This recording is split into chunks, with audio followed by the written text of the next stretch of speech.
It's around 10:07, 10 o'clock in the evening here. I just got back from dinner with some friends, just hanging out, having a good time, having some nice fellowship.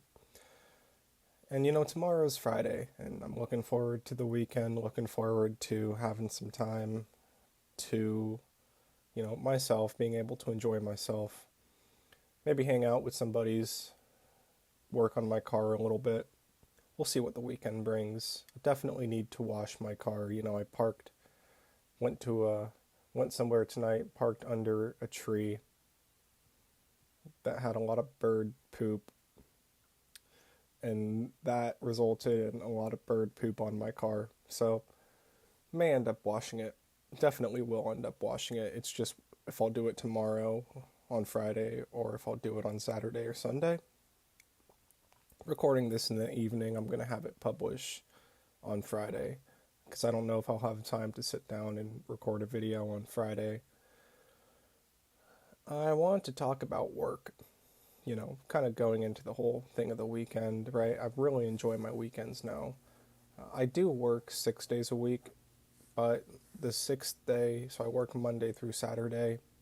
Saturday, I wouldn't necessarily consider it work. It's more of go to the golf course for 2 hours and just do maintenance, just light maintenance on whatever needs to be done. Um, so, it's really set at my own time and I get to sleep in. I don't need to be there at 5 in the morning, right? I could sleep in, I could relax, could have the day to myself and then just pop in for a few hours. And I'm really thankful for this job.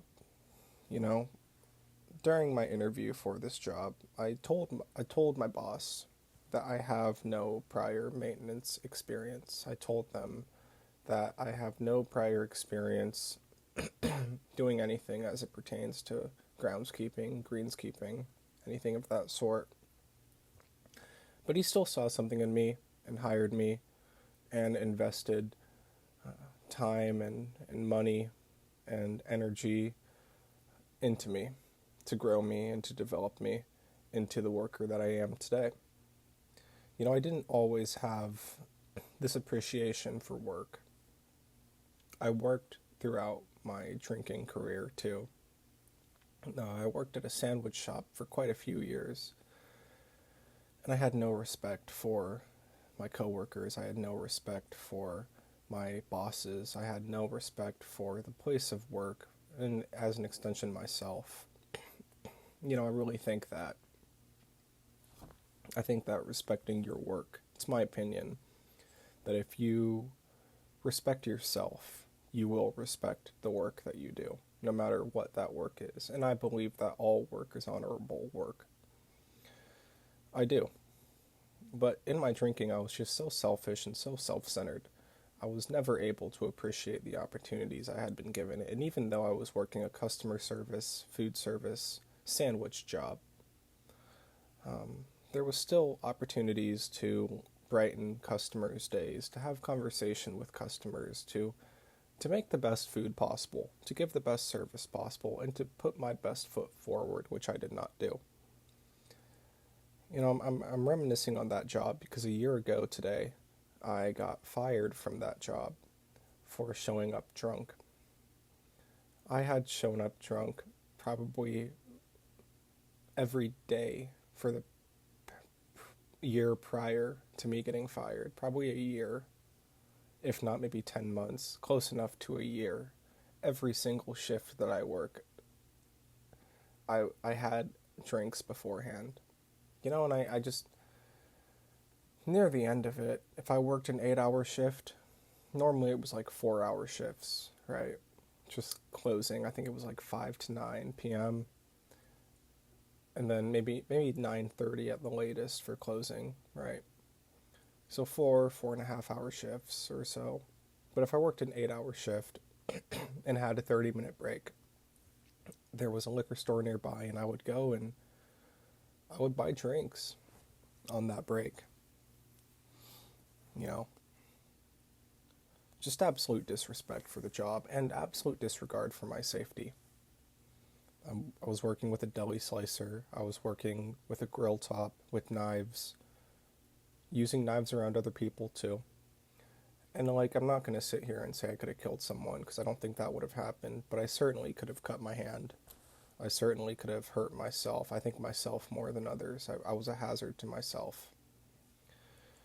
And like today, I was weed eating and cleaning up a tee box that I'm working on expanding in our golf course. We have a par four.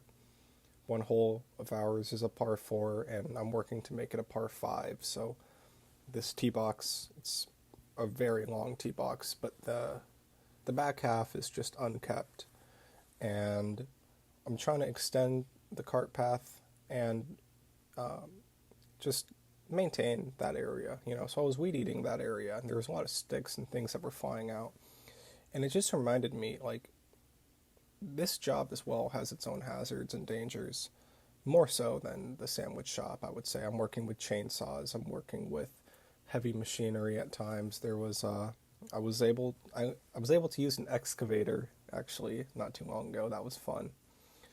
But you know, heavy machinery where I'm around other people, right? Uh, these tools that don't know the difference between flesh and what they're designed to cut, that could seriously harm me, you know.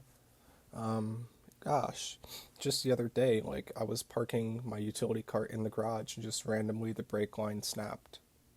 And thank God that it didn't happen when I was out on the course, or when I was going down a hill, or when I was driving anywhere near anyone, because I would not have been able to stop.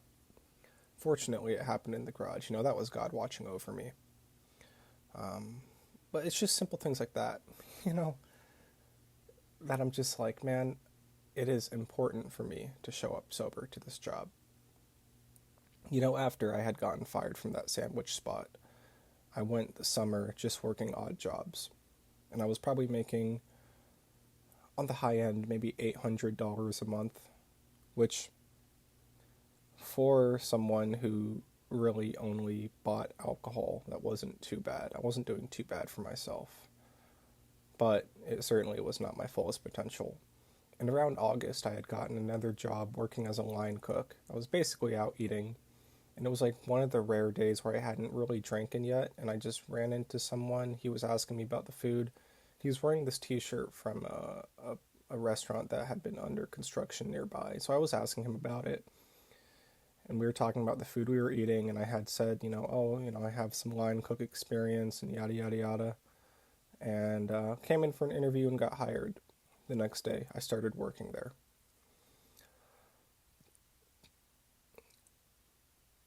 And I still showed up drunk to that job. You know, I still showed up drunk to that job. And that job was more dangerous being drunk at because we were dealing with fryers. I was dealing with open flame. I was dealing with not just bread knives, but like proper knives for cutting and slicing. And just dangerous things. You know, drunk me thought it wasn't a problem, but sober me certainly is like, wow, thank God you didn't get hit. Thank God nothing happened to you. Um,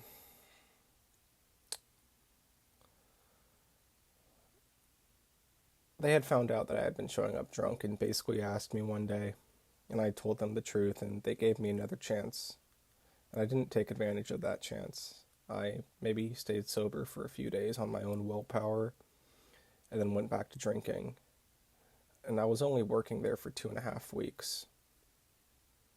The first 2 weeks were somewhat manageable because I was still on that $800 a month salary, or however much it was, maybe 600 or so, or whatever, in that range, 6 to 800 a month.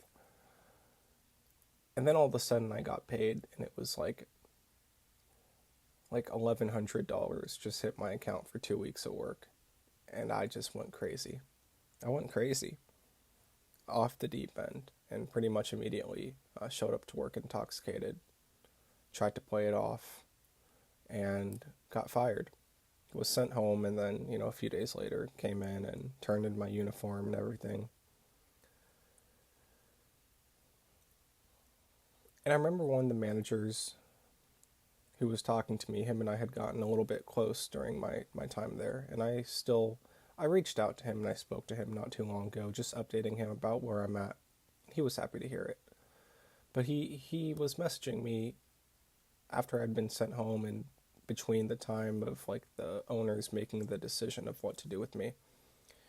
He was just telling me that like he doesn't even show up to work hungover. And I remember reading that and just thinking, really? You don't show up to work hungover? And now being sober, I realize it. I understand it. Maybe it's for me, maybe it's because I start work so early.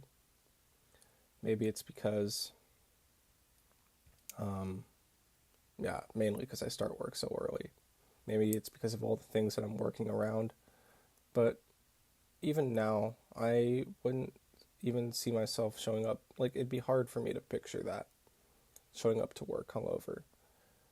Because I want to be giving my best in everything that I do. I take a great pride in my work. I think I said that earlier. I take a great pride in my work. And I don't give 100% of my effort every single day. Sometimes I can only give 70% or 50% or 90%. But whatever amount of effort that is, I always work to give my best. And I think a part of that is just me recognizing the opportunity that I had been given here at this job, the chances I had been given, the things that have been invested in me to grow me in my skills. And I'm really grateful for that. I was saying in my earlier video, like, I'd gotten this job just straight out of treatment. They don't know that I'm in treatment. They didn't know that I was in treatment. They don't know I'm in recovery. But they saw something in me and hired me. It's very humble work, right? It's not anything crazy. But I get a great pleasure in seeing people enjoy the golf course that I work on, enjoy the areas that I'm working on. I get a great pleasure in interacting with the golfers and just messing around and joking with them a little bit from time to time. I get a great pleasure in seeing the different areas improve over the course of weeks and now months, making small adjustments here and there and learning new things too. I take a great pride in that, great joy in doing that. I'm very grateful I get to work outside. Very grateful I get to see the sunrise every day. Very grateful just for these opportunities. And it's for those reasons that I just really work to show up. I work hard to just show up every day and just give my best, give it my all. Today, Thursday, I woke up and I thought about calling out. I was like, man, I had this conversation with my manager came to me and he was telling me like, you're working a lot. Like if you ever feel tired or if you ever feel anything, just let us know and, we could work something out. And I was thinking about calling that in today. Just being like, I'm in good standing. I could call off, but my roles and when I get to the golf course, it could be done without me. It's been done without me a few times. There's been days where I wasn't able to make it in that I told my managers about well beforehand, right? They knew it. But like on a whim, my boss would figure out that I'm not there, not by the message, but by showing up most likely and seeing that my car's not there. Seeing that what it was I was supposed to do was not done. And that is something that I just don't want to do. I'd rather let him know a few days in advance, like, hey, can I take a day off later this week or next week, right? Just to rest and recover. I'd rather do that. And that just comes from communication, that comes from getting out of self, right? And not self-sabotaging the good things that have come my way. So that's all I wanted to talk about. especially with that whole sandwich fiasco situation. It's been on my mind. It's just the topic of work, being prideful in your work, and taking joy in what it is that you do. There's joy to be had in just about anything that you do.